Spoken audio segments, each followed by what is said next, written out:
ओम नमो भगवते वासुदेवाय। जय श्री हरि। हिंदू धर्म में एकादशी का विशेष महत्व होता है।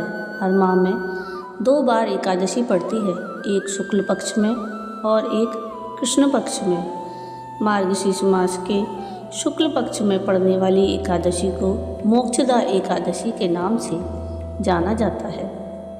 धार्मिक मान्यताओं के अनुसार इस दिन व्रत करने से व्यक्ति को मोक्ष की प्राप्ति होती है। राधे राधे। ब्रजधाम चैनल में आप सबका स्वागत है। आज के इस वीडियो में हम मार्गशीर्ष माह के शुक्ल पक्ष में पड़ने वाली एकादशी मोक्षदा एकादशी की तिथि, पूजा विधि, मुहूर्त और मोक्षदा एकादशी की व्रत कथा सुनेंगे। एकादशी का पर्व भगवान विष्णु को समर्पित होता है। एकादशी पर विधि विधान से भगवान विष्णु की पूजा अर्चना की जाती है। मोक्षदा एकादशी पर ही गीता जयंती भी मनाई जाती है।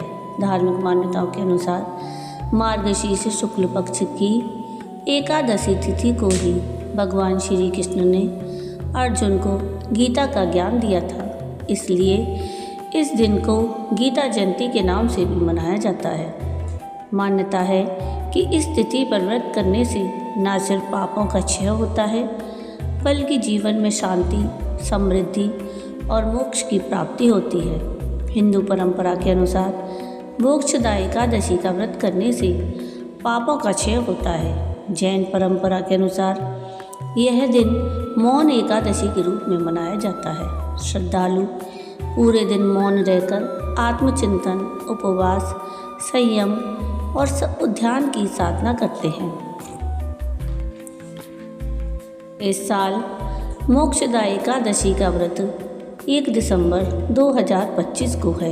एकादशी तिथि का प्रारंभ 30 नवंबर रात 9:29 से शुरू होगा और एकादशी तिथि की समाप्ति 1 दिसंबर को शाम 7:01 पर होगी। एकादशी व्रत का पारण 2 दिसंबर सुबह 6:57 से 9:03 तक होगा। आइए अब मोक्षदा एकादशी की व्रत कथा सुनते हैं। महाराज युधिष्ठिर ने कहा, हे भगवान, आप तीनों लोकों के स्वामी, सबको सुख देने वाले और जगत के पति हैं। मैं आपको नमस्कार करता हूँ। हे देव, आप सबके हितैषी हैं, अतः मेरे संशय को दूर कर मुझे बताइए कि मार्गशीर्ष एकादशी का क्या नाम है। उस दिन कौन से देवता का पूजन किया जाता है और उसकी क्या विधि है, कृपया मुझे बताएं।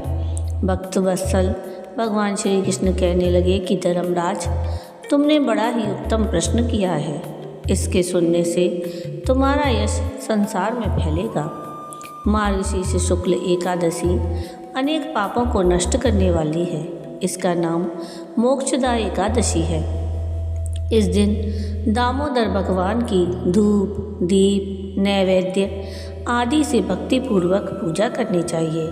अब इस विषय में मैं एक पुराणों की कथा कहता हूँ। गोकुल नाम के नगर में पैखानस नामक एक राजा राज्य करता था। उसके राज्य में चारों वेदों के ज्ञाता ब्राह्मण रहते थे। वह राजा अपनी प्रजा का पुत्रवत पालन करता था। एक बार रात्रि में राजा ने एक स्वप्न देखा कि उसके पिता नरक में हैं। उसे बड़ा आश्चर्य हुआ। प्रातः वह विद्वान ब्राह्मणों के पास गया और अपना स्वप्न सुनाया। कहा कि मैंने अपने पिता को नरक में कष्ट उठाते देखा है। उन्होंने मुझसे कहा कि हे पुत्र, मैं नरक में पड़ा हूँ, यहाँ से तुम मुझे मुक्त कराओ। जब से मैंने ये वचन सुने हैं, तब से मैं बड़ा बेचैन हूँ। चित्त में बड़ी अशांति हो रही है। मुझे इस राज्य, धन, पुत्र, स्त्री, हाथी, घोड़े आदि में कुछ भी सुख प्रतीत नहीं होता। मैं क्या करूं? राजा ने कहा, हे ब्राह्मण देवताओं, इस दुख के कारण मेरा सारा शरीर जल रहा है। अब आप कृपया करके कोई तप, दान, व्रत आदि ऐसा उपाय बताइए जिससे मेरे पिता को मुक्ति मिल जाए। उस पुत्र का जीवन व्यर्थ है जो अपने माता पिता का उद्धार न कर सके। एक उत्तम पुत्र जो अपने माता पिता और पूर्वजों का उद्धार करता है वह 1000 मूर्ख पुत्रों से अच्छा है।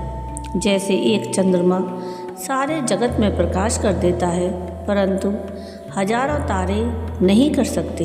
ब्राह्मणों ने कहा कि हे राजन, यहाँ पास ही भूत, भविष्य और वर्तमान के ज्ञाता पर्वत ऋषि का आश्रम है। आपकी समस्या का हल वे जरूर करेंगे। ऐसा सुनकर राजा मुनि के आश्रम पर गया। उस आश्रम में अनेक शांत चित्त योगी और मुनि तपस्या कर रहे थे। उसी जगह पर्वत मुनि बैठे थे। राजा ने मुनि को साष्टांग दंडवत किया। मुनि ने राजा से सांगोपांग कुशल पूछी।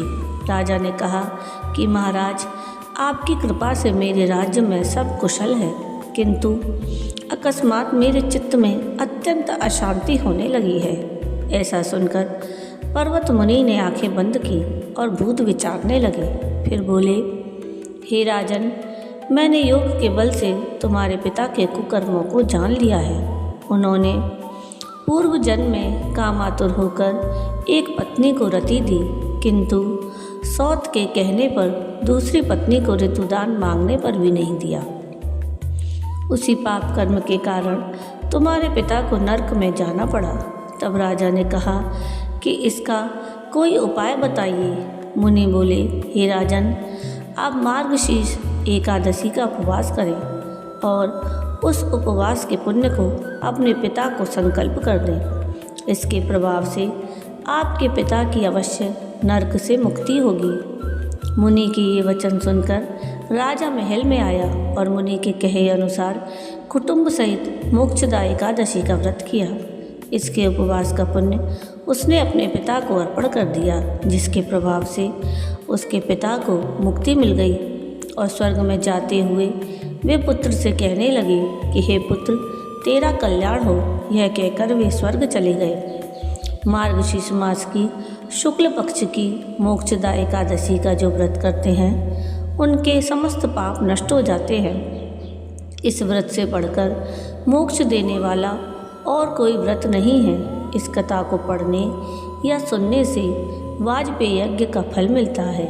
यह व्रत मोक्ष देने वाला तथा चिंतामणि के समान सब कामनाएं पूर्ण करने वाला है। तो आइए अब सुनते हैं मोक्षदा एकादशी की पूजा विधि। मोक्षदा एकादशी के दिन सुबह ब्रह्म मुहूर्त में उठकर स्नान करें और स्वच्छ कपड़े पहनें। इसके बाद व्रत का संकल्प करें। घर के पूजा स्थान में भगवान विष्णु की प्रतिमा या फोटो स्थापित करें और आसपास के स्थान को गंगा जल से शुद्ध करके दीपक जलाएं। भगवान विष्णु को पीले फूल, तुलसी दल, पंचामृत, फल, केला और पीली मिठाई का भोग लगाएं। पूरे दिन सात्विकता बनाए रखें, चाहे तो फलाहार करें या निर्जला व्रत रखें। दिन भर ओम नमो भगवते वासुदेवाय मंत्र का जप करते रहें। इस तिथि पर गीता का पाठ करना अत्यंत शुभ माना जाता है, इसलिए कम से कम एक अध्याय अवश्य पढ़ें या सुने। शाम के समय फिर दीपक जलाकर भगवान विष्णु और माता लक्ष्मी की आराधना करें। रात्रि में भजन, कीर्तन, ध्यान और प्रभु स्मरण करने से व्रत का फल और बढ़ जाता है। द्वादशी के दिन तय मुहूर्त में तुलसी जल से पारण करके व्रत पूरा करें। मोक्षदा एकादशी की पूजा के लिए भगवान विष्णु की प्रतिमा या फोटो, गंगाजल, पीली या सफ़ेद वस्त्र, दीपक और घी, तेल, रुई की बत्तियाँ, धूप, अगरबत्ती, चंदन या हल्दी, पीले फूल, तुलसी दल, पंचामृत, फल विशेषकर केला, पीली मिठाई, जल से भरा कलश, अक्षत के लिए चावल, कुमकुम, रोली, पूजा की थाली, मेवा या सूखे फल यदि उपलब्ध हों तो तुलसी का पौधा आवश्यक माना जाता है। तो ये थी मोक्षदा एकादशी के बारे में संपूर्ण जानकारी और मोक्षदा एकादशी की व्रत कथा।